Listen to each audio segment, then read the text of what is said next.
Hey up, Rayvers. We're taking a look at a popcorn action movie today in the shape of Con Air.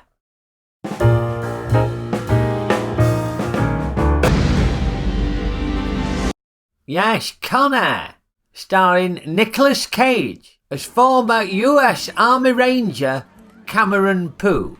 Now, Cameron Poe gets demobbed and he goes to see his missus. But their lovely reunion is ruined by these drunken morons at the bar she works at.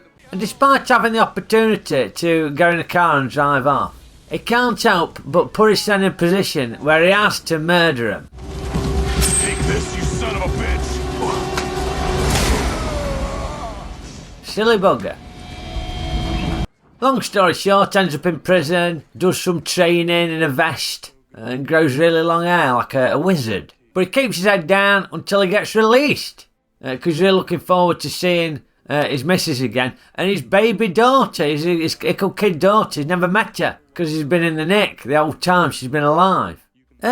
Thinking about it, if he'd been in the army and hadn't seen his missus for ages, they didn't have any time for any nookie before he murdered them blokes. So maybe the daughter ain't his. Maybe it's the milkman's. Hey, Cage would be livid if it was the milkman's, wouldn't he? Because he's a pretty intense character, is Cage. First time I ever saw him, I think we were on Wogan. And he came out and I thought, crikey, this bloke is mentally unhinged. And then when you start to watch some of his films, you realise that he's definitely mentally unhinged. A, B, C, D, E, F, G. H,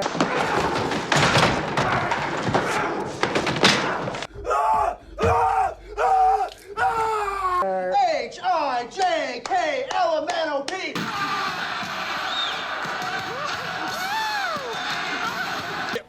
Pissed blood! Q, R, S, T, U, V, W, X, Y, Z. So I was thinking he's definitely going to be unhinged in Con Air. He's going to be off the chain. But he weren't. He was quite relaxed, very flaccid. Yeah, because before he's been released, he has to get a ride home on this plane with all these murderers and rapists who are really mentally unhinged. And there's a lot of testosterone in this film. A lot of blokes running around with their biceps on show. Yeah, all the prisoners are trying to prove who the alpha male is, ain't they? When we all know the alpha male is Cage.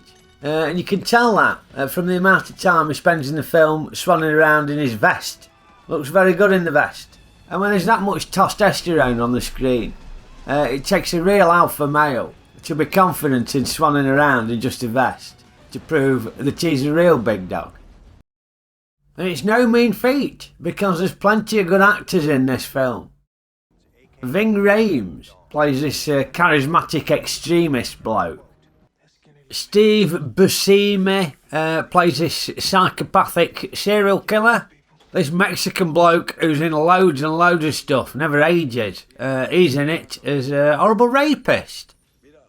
And John Malkovich plays the brains behind the operation. The despicable genius Cyrus the Virus. And you got some other familiar faces. This Irish bloke, who again, it never seems to age, this fella. He were in it as a copper, bit of a dick. And John Cusack were in it as another copper, looking a bit like a man from Del Monte. Now, as you'd expect, things go tits up on the plane, and the prisoners break out of the shackles and take the plane over. Welcome to Con Air. Now, Cameron Poe has a decision to make, because he has an opportunity to get off the plane. But because he's a good bloke with a strong moral compass, he decides to stick around. But I couldn't leave a fallen man behind. Because he didn't want to leave this female prison officer to the mercy of these horrible murderers and rapists. And he didn't want to leave his diabetic mate, who ain't got any insulin. So he sticks around on plane to try and find a way of keeping him safe. But he has to stick around without arousing the suspicions of the bandits. Boy, a second ago, you couldn't wait to get off this plane. I know. Feel freedom, I guess. Because if they find out that he's trying to undermine their dastardly plan, then they'll do him in. So you've got this constant tension throughout. Hillbilly! ya. Hurry up, man. And that comes to a head when one of the murderers finds Pooh's personal belongings in the luggage ode and twigs on that Pooh is actually a free man and finds a letter from his daughter and a cuddly toy bunny. What Pooh's gonna give her. I knew you was a punk, and I was right. You been playing us all along.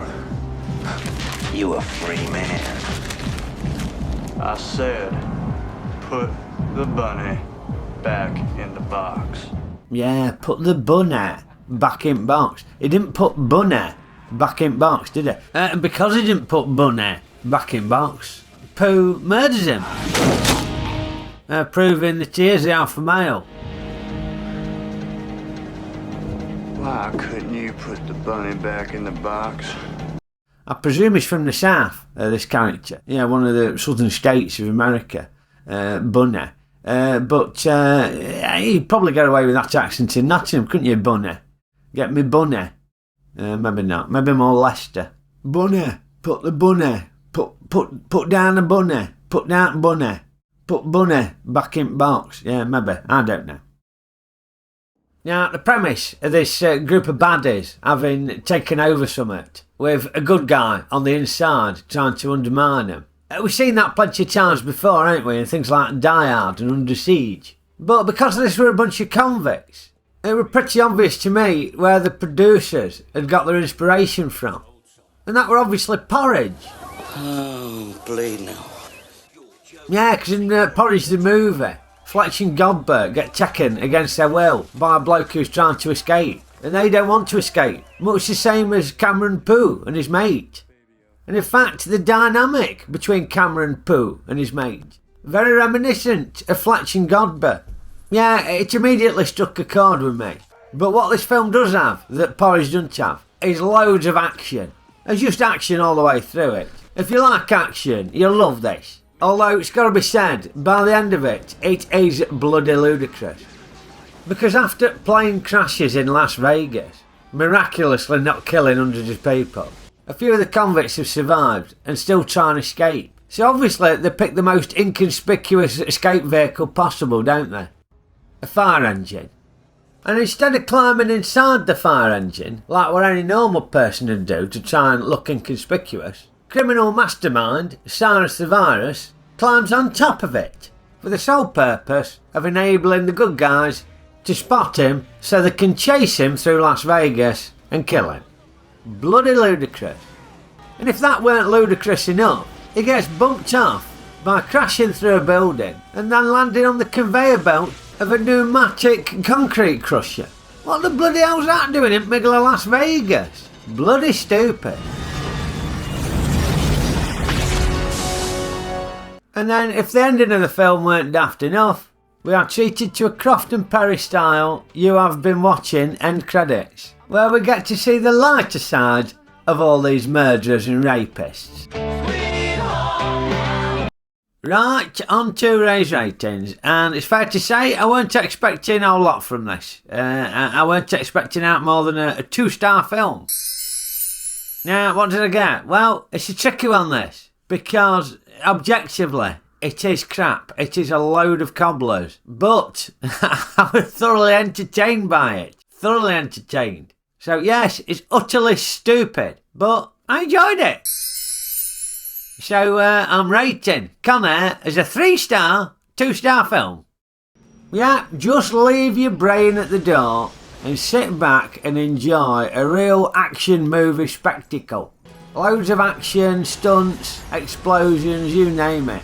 And it's one of Cage's more understated performances. He weren't the mentally unhinged character what I were expecting after seeing him all them years ago on Wogan.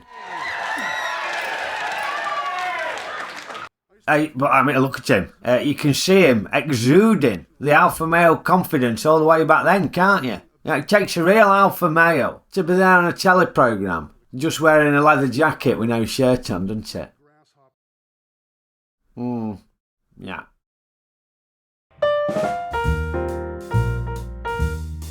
So that was Con Air. If you enjoyed that, then I'll be back at some point in the next couple of weeks, hopefully, to take a look at the man with the iron fists. Yeah. And if you like the video, poke the like button, give it a good poking. And share the wonders of Ray Reviews with your mates. And subscribe to my channel if you ain't already. And come and join us on a Sunday evening for a race night as well. We've got race nights every Sunday. More daftness from the Ruttle household. I'll pop a link in the description below for you, so come and join us. Anyway, I will see you lot next time. Okay, do. You what? What do you mean I look stupid?